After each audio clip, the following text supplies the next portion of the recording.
주 예수 그리스도 안에서 사랑하는 우리 하나인 교회 성도 여러분, 저희들은 2014년 12월 첫 주일 예배를 드리고 있습니다. 여러분, 12월 하면은 어떤 단어가 떠오르십니까? 여러분의 마음속에 12월 떠오르는 단어는 무엇입니까? 크리스마스요? 그렇습니다. 우린 12월이 오면은 성탄이라는 단어를 떠올립니다. 12월은 우리를 위하여 이 땅에 아기 예수로 오신 그리스도의 성탄의 종소리가 멀리 울려 퍼지는 그런 아름다운 달입니다. 우리는 12월이 되면 예수 그리스도의 성탄을 기념하며 성탄의 찬양을 부르며 주님의 나심을 축하하게 되는 것입니다. 자, 그렇다면 12월에 또 다른 떠오르는 단어가 있으십니까? 어떤 단어가 있을까요? 네, 여러 가지 단어들이 마음속에 떠오르시리라 생각합니다만은 저는 특별히 결산이라고 하는 단어가 떠오릅니다. 왜냐하면 12월은 한 해를 마무리 짓고 새로운 한 해를 향해 나아가는 결산의 달이기 때문입니다. 여러분은 이 12월 어떤 결산을 하시고 싶으십니까? 결산이라고 할 때 우리는 하나님께서 우리에게 결산을 원하신다는 것을 먼저 기억해야 합니다. 창세기 1장 14절에 보시면 하나님께서 세상을 창조하실 때 넷째 날 하나님이 가라사대 하늘의 궁창에 광명이 있어 주야를 나뉘게 하라. 또 그 광명으로 하여 징조와 사시와 일자와 연한이 이루라 라고 말씀하셨습니다. 그렇습니다. 이 세상에 사시사철을 주신 분은 하나님 아버지십니다. 해의 주기를 주시고 달의 주기를 주셔서 한 해를 시작하게 하시고 매듭짓게 하시고 한 달을 시작하게 하시고 한 달을 매듭짓게 하시는 분은 바로 하나님이십니다. 왜 하나님께서 이런 해의 주기, 달의 주기를 주셨겠습니까? 그것은 바로 우리가 이런 해의 주기와 달의 주기를 살아가면서 우리의 삶을 새롭게 시작하고 또 아름답게 결산하라고 하나님께서 이런 사시와 연한을 우리에게 주신 것입니다. 그러므로 우리는 이 12월을 맞이하면서 우리 한 해를 하나님 앞에서 결산해 보아야 합니다. 이 한 해 내가 하나님 앞에 어떤 삶을 살아갔는가, 이 한 해를 통하여서 하나님께서 나에게 맡겨주신 시간들을 어떻게 살아왔나를 잘 결산해 보시면서 새로운 한 해를 향해 나아가실 수 있어야 하는 것입니다. 자, 그렇다면 사랑하시는 성도 여러분, 여러분들은 하나님 앞에서 한 해를 어떻게 결산하시겠습니까? 무엇을 결산해 보고 싶습니까? 물론 우리 가정의 대소사들도 우리는 결산해 보아야 합니다. 우리 사업과 일터도 결산이 필요합니다. 우리 여러 가지 살아온 날들을 결산해 보셔야 할 것입니다. 그런데 우리 그리스도인들에게는 또 다른 한 가지 결산이 있습니다. 그것은 바로 영적인 결산인 것입니다. 우리가 이 한 해 하나님 안에서 어떤 사람으로 살아왔는가, 우리가 영적인 대차대조표를 볼 때 하나님 앞에서 우리가 영적인 진보를 이루셨는가, 우리는 우리 자신을 돌아보면서 영적인 결산도 해야 하는 것입니다. 특별히 우리는 그리스도인이라는 이름을 가지고 있습니다. 그리스도인은 그리스도에 속한 사람 또는 작은 그리스도인, 이런 뜻을 가지고 있습니다. 그러므로 우리의 영적인 결산은 그리스도와의 관계 속에서 이루어져야 합니다. 사랑하신 여러분, 여러분 한 해 동안 주님과의 관계 속에서 어떤 삶을 사셨습니까? 이 한 해 여러분의 삶은 그리스도 안에서 영적인 진보가 있으셨습니까? 예수님과 좀 더 가까워지시고 친밀해지시는 한 해를 사셨습니까? 예수님을 조금이라도 더 닮아가며 예수님처럼 다른 이들을 섬기고 하나님 나라의 비전을 살아가는 한 해를 사셨습니까? 예수님과의 관계 속에서 우리 영혼의 진보는 어떠합니까? 우리 영적인 결산을 하나님 앞에서 잘 해보실 수 있는 2014년 마지막 한 달이 되실 수 있기를 소원합니다. 저는 그런 의미에서 이런 영적인 결산을 생각하며 예수님께서 이 땅에 오셔서 우리를 초대하시면서 해주신 아주 은혜로운 세 가지 동사, 오라, 거하라, 가라, 이 세 가지 동사를 중심으로 우리의 영적인 결산을 한번 이 시간 주신 말씀을 통해서 해보려고 합니다. 무엇보다 먼저 우리가 해보고 싶은 영적인 결산은 오라라고 하시는 주님의 초대에 대한 우리의 결산입니다. 오늘 마태복음 11장 28절 말씀, 우리에게 너무나 잘 알려져 있는 말씀입니다. 11장 28절 말씀을 보시면 수고하고 무거운 짐진 자들아 다 내게로 오라, 내가 너희를 쉬게 하리라 라고 말씀하십니다. 여기 다 내게로 오라, 이 오라고 하는 말씀은 너무나 은혜로운, 우리를 향한 너무나 은혜로운 주님의 초청의 말씀입니다. 다 내게로 오라. 그렇습니다. 주님은 오늘 우리에게 오라고 초대하십니다. 어떤 사람들을 오라고 하십니까? 오늘 말씀해 보면 수고하고 무거운 짐진 자들아 다 내게로 오라라고 하십니다. 여기 수고하고 무거운 짐진 자들, 이것은 바로 우리 인간의 실존을 가장 잘 보여주는 말씀입니다. 우리 인생은 누구나 수고하고 무거운 짐을 지고 살아갑니다. 여기 수고한다는 것은 잠시도 쉴 수 없는 계속된, 그리하여 우리를 탈진에 이르게 하는 그런 수고를 말합니다. 그리고 여기 짐을 졌다는 것은 한 번 지면 평생을 벗어버릴 수 없을 것 같은 그런 짐을 이야기하는 단어입니다. 왜 하나님께서 우리에게 수고하고 무거운 짐진 자라고 하실까요? 사실 보면, 생각해 보면 우리 인생은 누구나 수고하고 무거운 짐을 지고 살아갑니다. 삶의 짐이 무겁지 않습니까? 여러분들의 인생이 힘들지 않으십니까?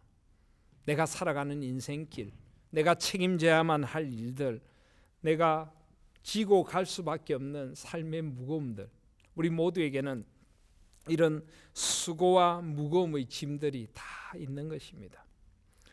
벗어버릴래야 벗어버릴 수 없는 짐인 것입니다. 그런 이야기를 들은 적이 있습니다.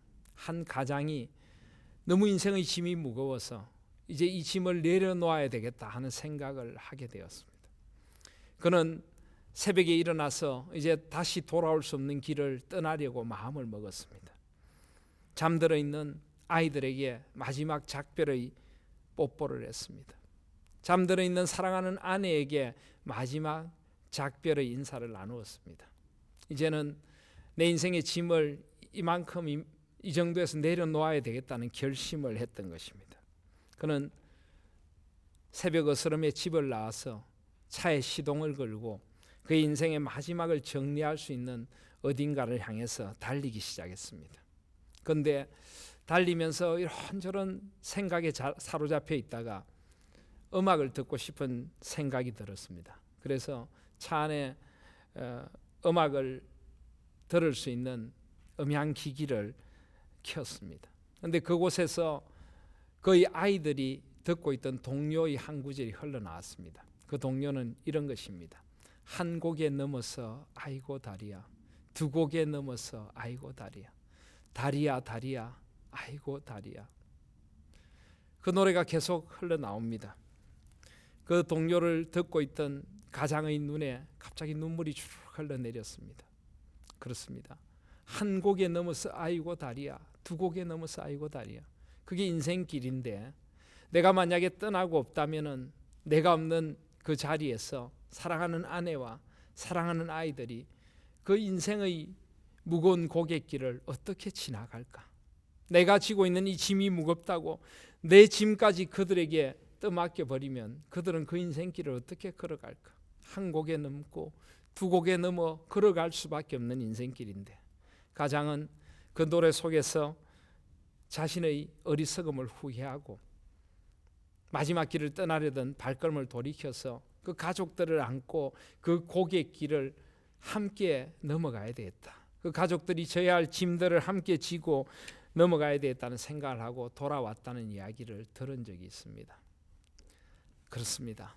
우리 인생은 누구나 한 곡에 넘고 두 곡에 넘어 무거운 짐을 지고 살아갈 수밖에 없습니다. 물론 하나님께서 우리를 처음 창조하실 때 우리는 이렇게 수고하고 무거운 짐을 진 사람들은 아니었습니다. 창조의 에덴 동산은 자유와 기쁨과 즐거움이 가득한 동산이었습니다. 하나님 앞에서 사람들은 하나님 주시는 소명으로서 기쁨의 노동을 했습니다. 그들은 서로를 존중하며 서로를 배려하며 이 세상의 삶이 결코 짐이라 느끼지 않는, 수고라고 느끼지 않는 그런 행복한 인생을 살았습니다. 그러나 사람들이 죄를 짓고 하나님과의 관계가 깨어지고 사람들과의 관계가 깨어지고 피조 세계와의 관계가 깨어지고 난 뒤에 인생은 무거운 짐이 되었습니다. 수고로의 짐을 지고 가는 인생이 된 것입니다.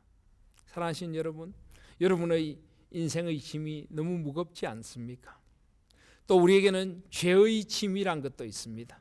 우리는 한 생을 살면서 죄의 짐을 지고 살아갑니다. 하나님 앞에서 우리가 지은 죄 때문에 우리 마음이 참 무겁습니다.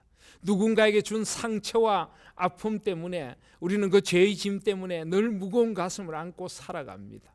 우리 인생은 죄의 짐을 안고 살아가는 인생이기도 한 것입니다. 그런데 여러분, 여기에 복음이 있습니다. 인생의 그 수고와 무거운 짐을 지고 이 짐을 내려놓을 수 없어 흑흑대며 걸어가는 인생을 향한 복음의 소식이 여기 있습니다. 다 내게로 오라. 이것은 인생의 무거운 짐을 지고 가는 우리 인생들을 향하신 하나님의 은혜로운 초청이고 예수 그리스도 안에서 우리를 불러주시는 하나님의 초청인 것입니다. 사랑하신 여러분, 이 초청에 여러분은 어떻게 응답하고 계십니까? 여러분의 짐이 무겁고 힘든 만큼 여러분은 이 초청, 이 구원의 복음의 초청을 얼마나 여러분에게 주시는 복된 소식으로 듣고 계시느냐는 말입니다.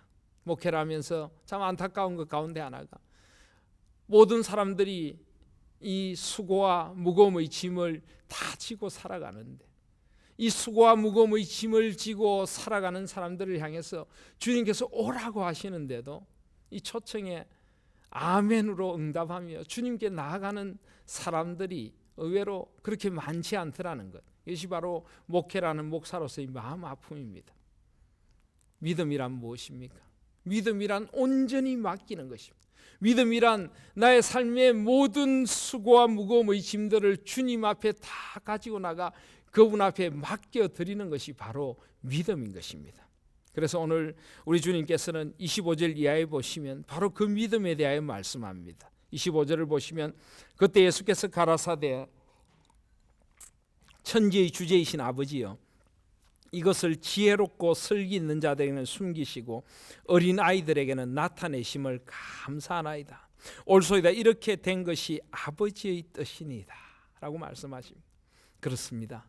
하나님께서 우리가 어린아이 같은 순전함으로 우리 모든 수고와 무거움의 짐을 그 모든 짐을 다 맡아주실 수 있는 아버지 앞에 나와서 온전히 맡기고 아버지 하나님께 주시는 참된 쉼을 얻으라고 우리를 초청하고 계시는 것입니다. 복음은 끊임없이 우리가 어린아이가 되어야 된다고 말씀하십니다. 너희가 돌이켜 어린아이와 같이 되지 아니하면 하나님 나라에 들어갈 수 없느니라. 그렇습니다. 우리가 어린아이와 같은 순전함으로 하나님을 믿고 의지하고 그분 앞에 우리 모든 삶을 맡겨드릴 때 우리는 하나님의 나라를 누릴 수 있다고 복음은 말씀하고 계십니다. 여러분, 어린아이들 보면은 어린아이들의 특징은 순전함과 부모를 향한 순전한 의지 그리고 맡김입니다. 우리 아이들을 키우면서 아이들이 부모가 계신데도 부모가 있는데도 염려하는 아이들을 우리는 볼 수가 없죠. 어떤 아이가 부모 품에 안겨서 밥을 먹고 젖을 먹으면서 갑자기 걱정이 돼서 엄마가 내일 아침에 밥 안 주면 어떡하지? 젖을 안 주면 어떡하지? 이렇게 걱정하는 아이들 보신 적 있으십니까? 없습니다. 아이들은 온전히 맡깁니다. 부모님에게 자기의 인생을 온전히 맡기고 부모님이 반드시 나를 책임져 주실 것이야. 그것을 온전히 신뢰하면서 살아가는 것입니다. 하나님께서도 바로 우리가 이런 믿음의 자녀들이 되기를 원하시는 것입니다. 하나님은 우리의 모든 수고와 무거움의 짐을 다 알고 계십니다. 저와 여러분이 지고 가는 짐이 조금 다를 것입니다. 무게도 조금 다를 것입니다. 우리가 당하는 고통과 어려움의 빛깔들과 무게는 조금 다를 것입니다. 그러나 하나님은 우리 한 사람 한 사람을 다 아시고, 우리 한 사람 한 사람을 우리가 있는 그대로 사랑해 주시고, 우리가 지고 있는 수고의 짐과 무거움을 다 아시면서 그 모든 것을 다 안아줄게, 내게로 오너라라고 말씀하시는 것입니다. 그래서 27절에 보시면 내 아버지께서 모든 것을 내게 주셨으니 아버지 외에는 아들을 아는 자가 없고 아들과 또 아들의 소원대로 계시를 받는 자 외에는 아버지를 아는 자가 없느니라. 그렇습니다. 아버지는 아들을 온전히 아십니다. 아들은 아버지를 온전히 아십니다. 그 삼위 하나님께서는 아버지의 창조의 작품이고 예수 그리스도의 십자가의 은혜로 구원받은 우리를 온전히 아시는 것입니다. 저와 여러분의 아픔을 아십니다. 우리의 절망을 아십니다. 우리의 상처를 아십니다. 우리의 힘듦들을 온전히 아십니다. 그 하나님께서 우리에게 나오라고 하십니다. 그 모든 것을 다 안아줄 테니 오라고 하십니다. 사랑하시는 여러분, 하나님 앞으로 온전히 나아가시는 이 한 해의 끝자락이 되실 수 있기를 소원합니다. 그리고 우리 한 해를 돌아보실 수 있기를 바랍니다. 여러분은 이 한 해를 돌아보실 때 얼마나 하나님 앞으로 나오셨습니까? 수고하고 무거운 짐진 자들아 다 내게로 오라고 하는 이 주님의 은혜로운 초청에 얼마나 여러분 응답하시며 이 한 해를 살아오셨습니까? 주님 앞에 우리 아픔들을 안고 나오셨습니까? 우리 힘듦들을 안고 주님 앞에 나오셨습니까? 이 한 해를 돌아보면서 얼마나 내가 하나님 앞으로 나왔는지를 이 시간 한번 돌아보실 수 있기를 바랍니다. 여러분의 가정은 어떠합니까? 가정의 아픔을 안고 주님 앞에 얼마나 나오셨습니까? 여러분의 일터는 어떠합니까? 여러분의 일터의 힘듦을 안고 주님 앞으로 얼마나 나오셨습니까? 저는 우리 하나님 교회가 하나님 앞에 모든 것을 다 맡기고 하나님 앞으로 순전한 믿음으로 나아오는, 주님 앞으로 나오는 교회가 되기를 소원합니다. 여기 보면 주님은 다 내게로 오라라고 하십니다. 다른 무엇으로 오라고 하시지 않습니다. 나에게로 오라.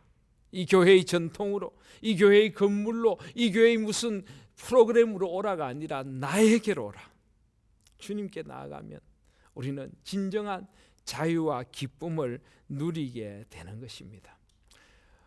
이 사실 오늘 여기 수고하고 무거운 짐이라고 하는 것은 이 문맥적으로 볼 때는 이 수고하고 무거운 짐이 종교적인 짐도 될 수가 있습니다. 오늘 마태복음 12장 이하에 보시면 예수님께서 안식일 논쟁을 바리새인들과 하시는 것을 볼 수가 있습니다. 바리새인들, 그들은 이 신앙이라는 이름 하에 사람들을 종교적인 전통으로 옥매었던 사람들입니다. 유대인들은 그들이 지켜야 될 것, 지키지 말아야 될 것, 이런 여러 율법의 조항들을 만들어 가지고 사람들을 아주 힘들게 했습니다. 그래서 무엇을 하면 되고 무엇을 하면 안 되고 이런 것들이 늘 그들의 관심사였고, 그러다 보니까 신앙생활이란 것은 늘 그들을 가두는 마치 감옥과 같은 것이었습니다. 그들에게는 신앙의 자유와 기쁨은 별로 없었습니다. 늘 사람들의 눈치를 보면서 외식하고 그저 하나님 앞에 어떻게 하면 벌을 받지 않을까, 어떻게 하면 상을 받을까, 그들의 관심은 그런 것에만 붙잡혀 있었습니다. 예수님은 바로 그런 신앙조차도 무거운 짐이 되어 있는 사람들을 향하여 주님 앞으로 오라고 그러십니다. 여러분, 신앙은 진정으로 우리에게 기쁨과 자유를 주어야 합니다. 우리에게 만족과 행복을 주는 것이 신앙이 되어져야만 하는 것입니다. 저는 우리 하나님 교회가 삼위 하나님을 온전히 누리는 그런 자유와 기쁨과 신앙의 참된 평안과 안식이 있는 그런 교회가 될 수 있기를 소원합니다. 우리 하나님 교회에 나오는 성도님들은 온전히 삼위 하나님 안에서 기쁨을 누릴 수 있는 그런 친정집 같은 교회가 되기를 소원하는 것입니다. 어떤 교회들은 보면 한국 교회들을 일컬어서 시댁 같은 교회다 이런 표현을 잘 씁니다. 여러분, 명절이 되어서 이렇게 시댁에 가면 어떻습니까? 마음이 늘 불안하죠, 그죠?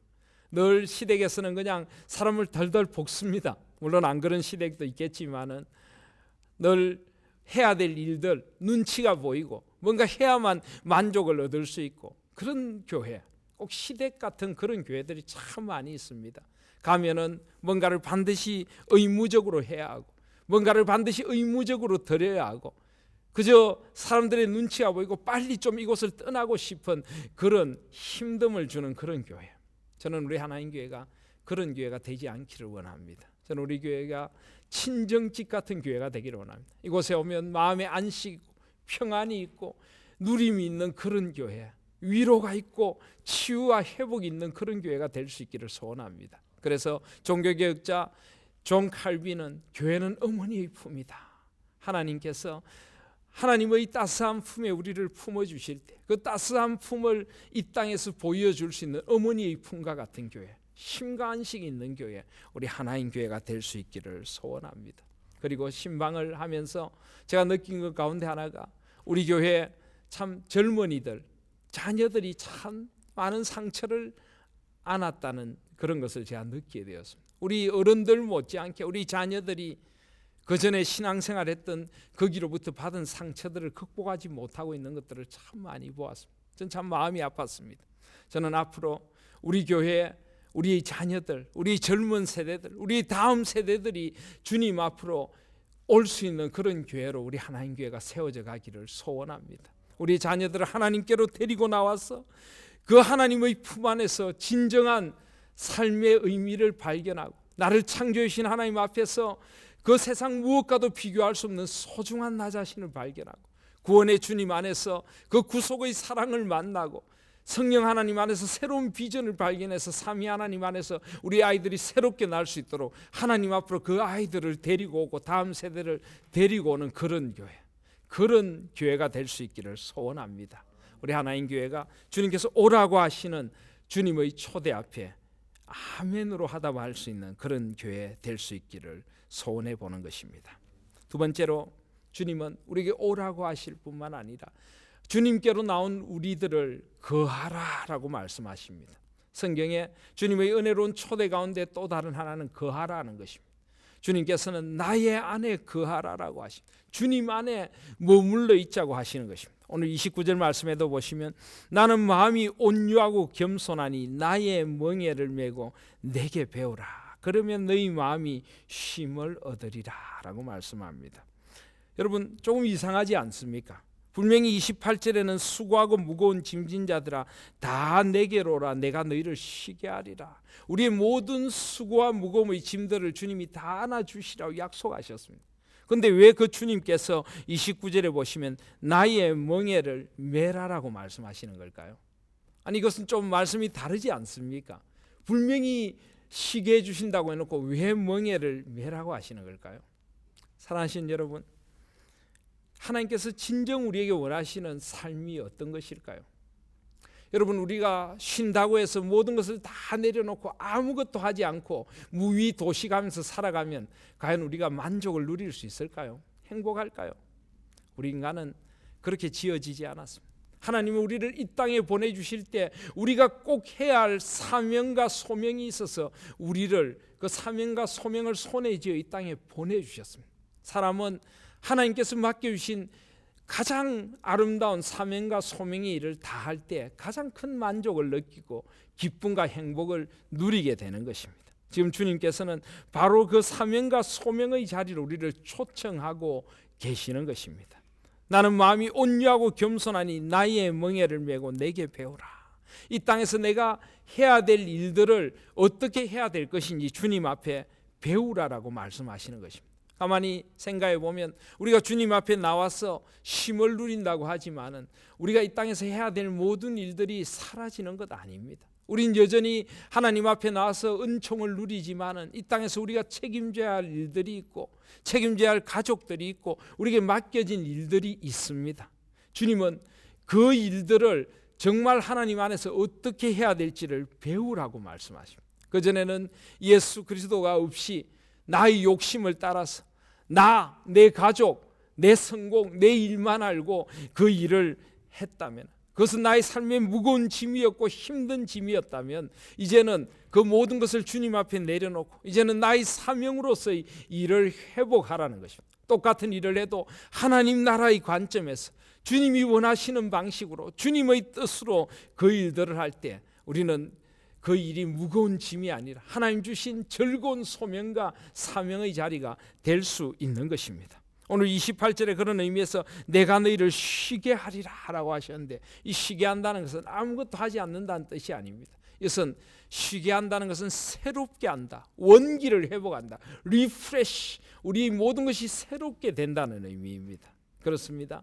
하나님께서는 우리 지치고 상한 심령들을 안으셔서 우리를 새롭게 해주실 것입니다. 그리고 이제 하나님 안에서 내 삶의 의미를 새롭게 발견하게 해주십니다.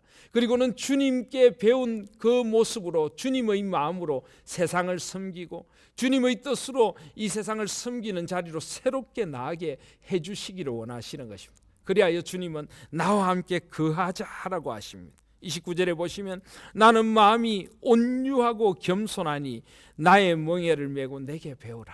그렇습니다. 주님은 마음이 온유하고 겸손하십니다. 마음이 온유하고 겸손한 분 곁에 있으면 우리 마음이 치유와 회복을 누리게 됩니다.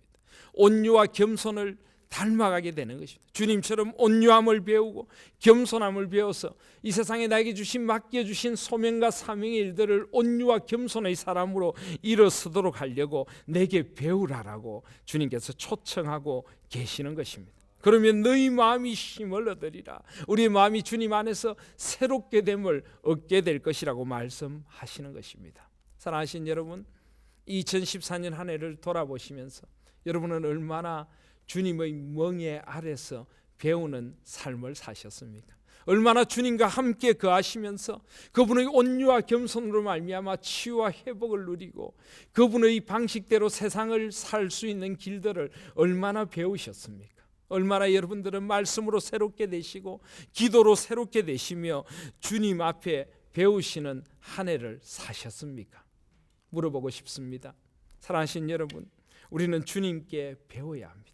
주님의 방식을 배워야 합니다. 주님의 온유와 겸손을 배워야 하는 것입니다.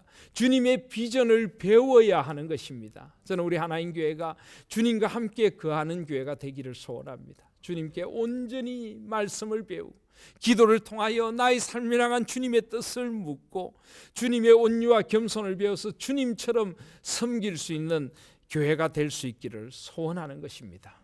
사랑하신 여러분, 이 한 해를 돌아보시며 주님과 더 깊이 거함의 자리로 나아갈 수 있는 저와 여러분들 되시기를 바랍니다. 여러분들은 얼마나 이웃들에게 주님의 방법으로 온유와 겸손으로 다가가셨는지도 이 시간 한번 돌아보실 수 있기를 바랍니다. 여러분, 온유하고 겸손한 사람 만나시면 기분 좋으시죠? 누군가가 나에게 온유하게 대해주고 겸손하게 대해주고 하면 우리는 참 마음이 기쁩니다. 우리 마음이 새롭게 됨을 얻습니다. 자, 그런데 여러분, 물어보고 싶습니다. 여러분은 이 한 해 동안 다른 사람들을 온유와 겸손으로 대하셨습니까? 얼마나 여러분들은 주님의 마음으로 여러분들의 가족들, 여러분의 직장 동료들, 여러분의 이웃들, 여러분 주위에 있는 사람들을 대하셨습니까? 여러분은 온유의 사람이셨습니까? 여러분은 겸손의 사람이셨습니까? 여러분의 선자리에서 누군가 여러분의 온유와 겸손 때문에 마음의 위로와 힘을 얻는 역사들이 있으셨나요 말입니다. 이 시간 우리 한 해를 돌아보시면서 주님 앞에 이제 더욱 주님과 함께 거하기를 원합니다. 더욱 주님의 온유와 겸손을 배우고 싶습니다. 주님의 멍에를 메고 주님께 배우고 싶습니다. 온전히 주님과 거하시는 더 깊은 거함의 자리로 나올 수 있는 우리 하나님 교회가 될 수 있기를 소원합니다. 우리는 말씀과 기도 속에서 복음의 본질 속에서 주님과 온전히 거함으로 주님이 원하시는 소명과 사명을 온 성도들이 발견해 나가는 그런 교회가 되고 싶습니다.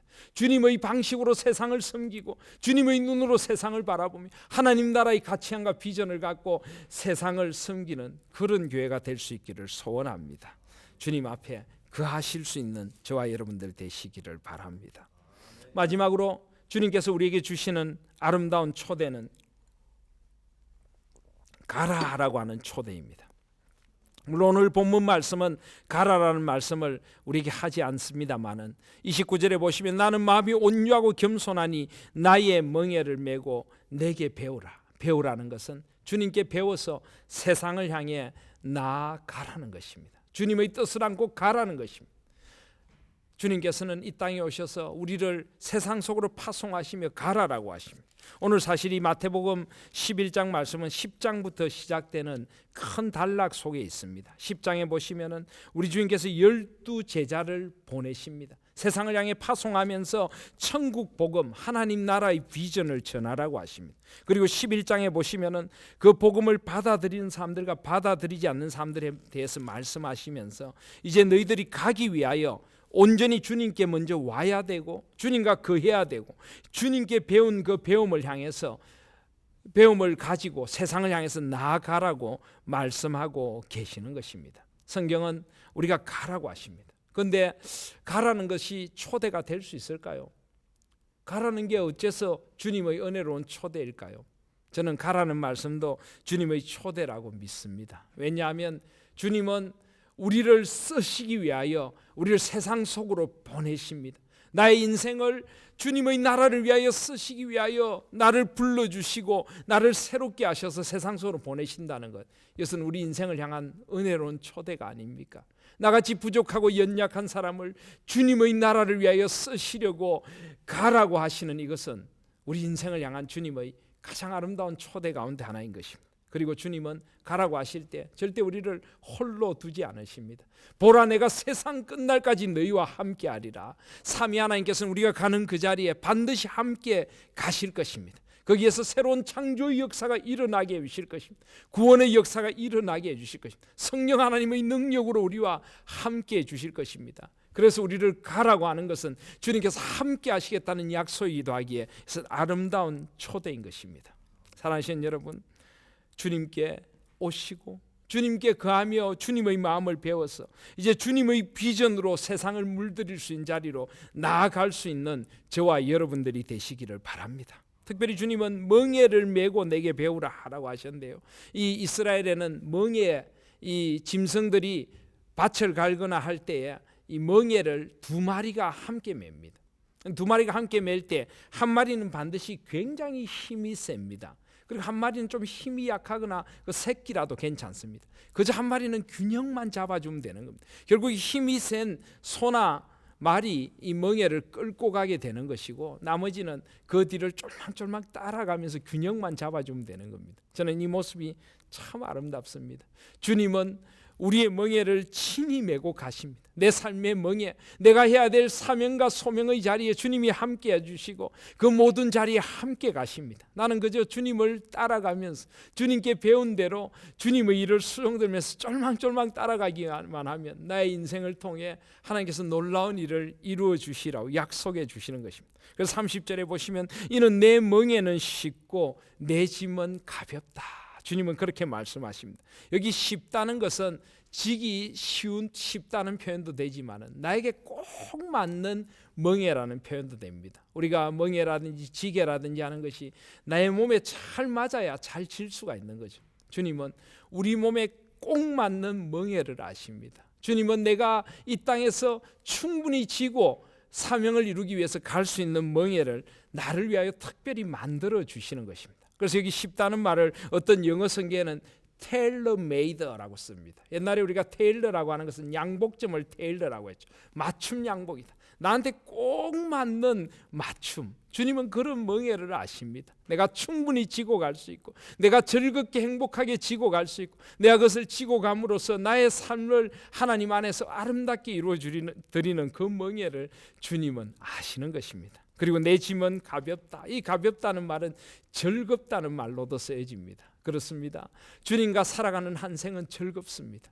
주님이 나에게 주신 소명과 사명의 자리를 주님과 함께 걸어갈 때 우리 인생은 참된 행복을 누리게 되는 것입니다. 사랑하시는 우리 하나님 교회 성도 여러분, 이 주님 안에서 이 땅을 살아가는 비결을 배우실 수 있는 저와 여러분들이 되시기를 바랍니다. 그래야 주님과 함께 세상을 향해 나아가는 우리 교회가 될 수 있기를 소원합니다. 하나님께서 우리 하나님 교회를 온 세상을 향한 교회로 세우셨습니다. 주님께서 주인 되시는 교회, 하나님께서 주인 되시는 교회, 하나님이 이루시고자 하는 그 일을 수종드는 교회로 우리 하나님 교회를 세워주신 것입니다. 우리 하나님 교회는 이 세상을 하나님 나라로 물들이기 위하여 우리가 가진 재능들, 꼭 맞는 멍에들을 함께 엮어서 온 세상을 섬기는 교회가 될 수 있기를 소원합니다. 우리 교회의 모든 지향점, 우리 교회의 모든 예산, 우리 교회의 모든 나아가고자 하는 바가 바로 주님께서 가라 하시는 명령에 순종하는 교회가 될 수 있기를 소원하는 것입니다. 이번에 우리 교구별 모임을 가지면서 어느 교구에서 우리 어느 장로님 한 분께서 우리 교회 아름다움에 대해서 나누시면서 이런 이야기를 하셨습니다. 우리 교회는 모든 재정을 투명하게 집행하는 교회입니다. 1원 하나까지도 투명하게 쓰는 교회입니다. 한국에 이런 교회가 많지 않습니다. 저는 참 가슴 뿌듯했습니다. 이런 하나인 교회 목사인 것이 저는 참 감사했습니다. 우리 그 자리에 모인 성도님들도 감사함으로 그 이야기를 들었습니다. 그런데 저는 거기에다가 한마디를 덧붙였습니다. 재정을 투명하게 쓰는 것도 우리 교회의 아주 좋은 그런 모습이지만 또 더 중요한 한 가지가 있다는 말씀을 드렸습니다. 그것은 바로 그 재정의 투명성을 통해서 이 재정을 어디에 사용하는가 하는 것도 중요한 것이죠. 예를 들어 우리가 재정을 전부 우리를 위하여서만 다 쓰고 난 뒤에 우린 투명하게 우리를 위해 썼습니다. 이렇게 돼서는 안 되는 것이죠. 우리 하나님 교회는 재정을 투명하게 사용할 뿐만 아니라 이 재정을 하나님 나라를 위하여 이웃들을 섬기는 섬김을 위하여 이 온 세상에 복음과 하나님의 나라를 전하기 위하여 우리는 사용하는 교회입니다. 그래서 내년도 예산에서도 우리는 우리 예산의 38%를 우리 교회 바깥의 일들을 위하여 쓰기로 결정을 했습니다. 38%를 그렇게 쓰는 교회 잘 없습니다. 우리 하나님 교회가 참 귀한 교회입니다. 그런데 당에서 그런 예산안을 나눌 때 제가 우리 장로님들께 그런 말씀을 드렸습니다. 참 귀합니다. 그런데 앞으로 그것을 더 끌어올리고 더 끌어올려서 앞으로는 우리 교회 재정의 적어도 50%를 밖의 일을 위해 썼으면 좋겠습니다. 저는 그런 건강한 교회가 되기를 원합니다. 그런 말씀을 드렸습니다. 그때 우리 장로님들 반응이 어떠셨을까요? 우리 장로님들은 한 분도 빠짐없이 아멘 그러시면서 박수를 치시며 환영을 하셨습니다. 우리 교회 참 좋은 교회입니다. 저는 그래서 우리 하나님 교회를 사랑합니다. 저는 그래서 우리 하나님 교회 장로님들과 당회를 사랑하는 것입니다. 하나님께서 우리 하나님 교회를 이렇게 쓰시기를 원하십니다. 저는 하나님의 부르심 앞에 한국 교회를 위하여 하나님의 나라를 비전을 안고 나아가는 우리 하나님 교회가 될 줄 믿습니다. 사랑하신 여러분, 저와 여러분들도 이제 2014년을 결산해 보시면서 한 해 동안 얼마나 가셨는지를 한번 돌아보실 수 있기를 바랍니다. 여러분은 삶의 자리에서 얼마나 복음을 안고 다른 이들에게로 나아가셨습니까? 이 한 해를 돌아보면서 여러분들이 온유와 겸손으로 섬겼던 누군가가 떠오르십니까? 하나님 나라를 위하여 섬기셨던 어떤 일들이 떠오르십니까? 복음을 전하기 위하여 누군가에게 복음을 들고 나아가서 그리스도의 복음을 간절한 마음으로 타는 마음으로 전했던 누군가의 이름이 여러분들의 가슴에 떠오르십니까? 만약 그렇지 않다면 우리는 더 가야 합니다. 새해는 이 복음을 안고 잃어버린 이웃들에게로 더 갈 수 있는 저와 여러분들이 되시기를 바랍니다. 주님처럼 온유와 겸손으로 세상을 섬기시고 잃어버린 영혼들을 찾아서 하나님 나라의 비전을 향하여서 온 땅을 하나님께서 원하시는 의와 평강과 희락의 나라로 물들이기 위하여 내가 선 곳에 하나님의 나라가 임하게 하여 주시옵소서. 뜻이 하늘에서 이룬 것처럼 땅에서도 이루어지게 하여 주시옵소서. 이 비전을 안고 세상을 향해서 나아갈 수 있는 저와 여러분들 되시기를 소원합니다. 이제 말씀을 맺습니다. 오늘 말씀은 우리에게 가장 은혜로운 주님의 세 가지 초대를 통하여 우리 한 해를 결산하고 새로운 해를 소망하게 하십니다. 오라고 하시는 주님의 초대 앞에 이제 이 남은 한 달 주님 앞에 온전히 나오실 수 있는 저와 여러분들이 되시길 바랍니다. 우리에게 아직 상처가 남아 있습니까? 아픔이 남아 있습니까? 아직도 우리가 지고 있는 짐들이 무겁고 힘드십니까? 주님 앞에 온전히 오실 수 있기를 바랍니다. 주님 앞에서 참된 안식과 쉼을 누리시기를 바랍니다.